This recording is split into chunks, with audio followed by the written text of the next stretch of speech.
Look at the raw numbers, and this standoff makes zero sense. On one side, you have the United States military, backed by a defense budget nearing $1 trillion and massive aircraft carrier strike groups. On the other, Iran, a nation isolated by global sanctions, bleeding economically and massively outspent. But raw numbers are lying to us. On the ground right now, cheap Iranian drones costing barely $2,000 apiece are actively hunting and destroying advanced American radar systems that cost upwards of $300 million. This leverage extends to the region's survival. Iran holds a knife to critical global infrastructure. They can paralyze international data traffic by cutting undersea internet cables. Even more concerning, they have the coordinates of every exposed desalination plant in the Gulf. If a single cheap drone strikes these facilities, American allies in the region lose 60% of their drinking water, requiring up to a year to rebuild. You would think this standard American playbook, launching precision airstrikes, leveling military bases, or taking out top generals, would easily neutralize a threat like this. It isn't working.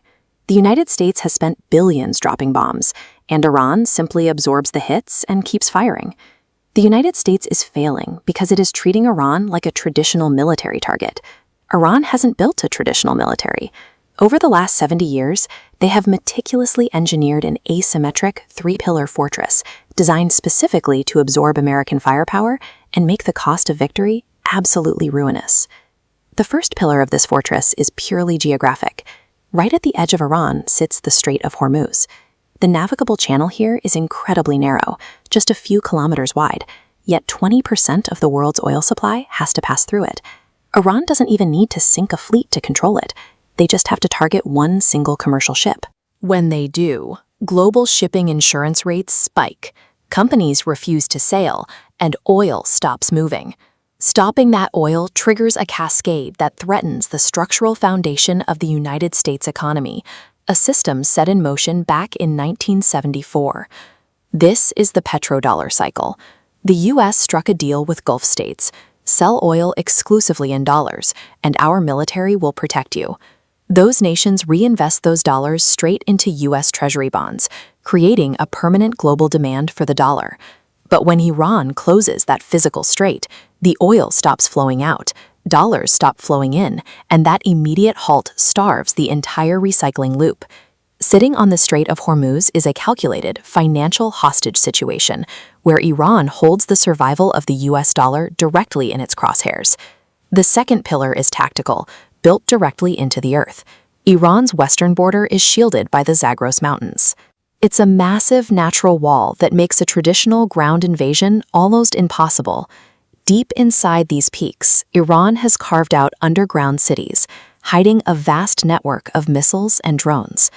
To understand why Iran digs so deep, we have to look at the history that bred their absolute distrust of the West.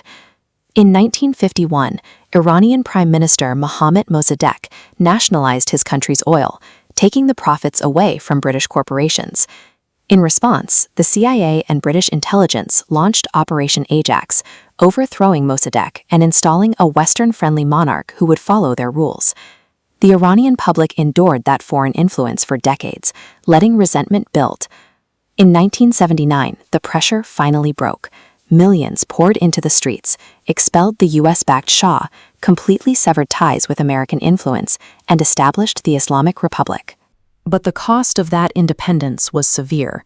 The very next year, neighboring Iraq suddenly invaded. The United States poured money and military intelligence into Saddam Hussein's army. Even when Iraq dropped chemical weapons on Iranian civilians, the international community looked away. Iran learned it was isolated, with no one coming to help. Realizing they could never survive a conventional head-to-head war, Iranian leadership completely restructured their military into what is known as the Mosaic Doctrine. They shattered their central command, dividing the country into 31 distinct provinces. Every single provincial commander is authorized to make unilateral combat decisions if the top leadership is wiped out. This is why taking out top Iranian generals yields almost zero strategic benefit for the US. You cannot kill the head of the snake when the military is specifically engineered to function as dozens of independent, self-healing parts. That brings us to the third and final defensive pillar, Iran's relentless push to enrich uranium deep inside heavily fortified mountain bunkers like Fordo.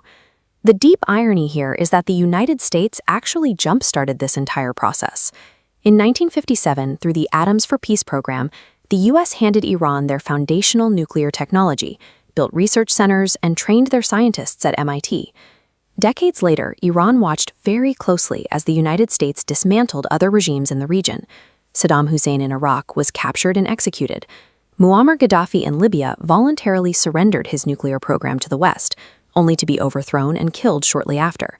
Iran looked at the map and noticed a stark pattern. The only countries that successfully avoid American regime change are the ones that possess an active nuclear warhead.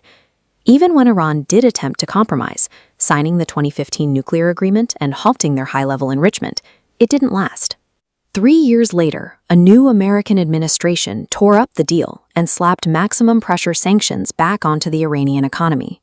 It proved to Iran's leadership that any diplomatic promise with the West has an expiration date. For Iran, reaching a 90% nuclear enrichment threshold isn't a chip to be traded at a negotiation table. It is an absolute, non-negotiable insurance policy for the survival of the state itself. This leads us to the current reality. The United States has launched extensive operations, flying billion-dollar B-2 stealth bombers over Iranian airspace to shatter nuclear sites and military complexes. But even after all that overwhelming firepower, international inspectors confirm Iran simply moves its enriched uranium deeper underground, swaps in backup equipment, and immediately resumes operations. We are watching a true stalemate. There is no conventional military path to victory here.